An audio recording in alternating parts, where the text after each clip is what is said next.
जैसे आज कोई भी लड़का, जैसे हमने देखा एक जाट और जहां दास सर्विस करता था नहर विभाग में, वहां चिनाई का काम करता था, राजमिस्त्री कहलाता था, राजमिस्त्री। और गांव में भी उसने राजमिस्त्री कहते थे, जाट होते हुए भी।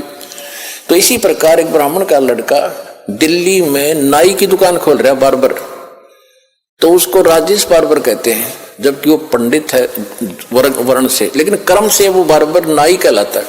तो इसी प्रकार हमारी ये जातियां बनती चलेगी, ग्रुप बन गए। फिर क्योंकि पहले व्यवसाय परंपरागत होते थे और उसी परंपरा में विवाह होना इसलिए कंपलसरी था, क्योंकि जैसे एक जाट की लड़की और कुम्हार का व्याधि, तो जाट का व्यवसाय कुछ और है और कुम्हार का कुछ और, जाते सारे बर्तन फोड़ेगी।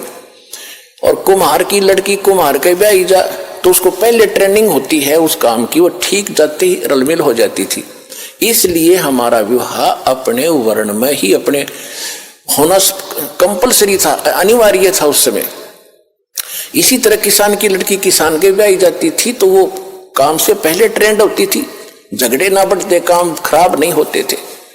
तो अब समय बदल गया है, व्यवसाय भी काफी बदल गया है। तो इसमें अगर इंटरकास्ट शादी होती है तो कोई दिक्कत नहीं, क्योंकि हम मनुष्य हैं, हम एक पिता के बच्चे हैं और हमारा एक ही उद्देश्य है, यहाँ से मोक्ष कराना और सतलोक जाना, वहां कोई झगड़ा ही कोई नहीं। तो इस प्रकार हमने इस काल के जाल को काटना है, हर तरह से इसको कंडम करना है, सच्चाई को ऊपर लाना है।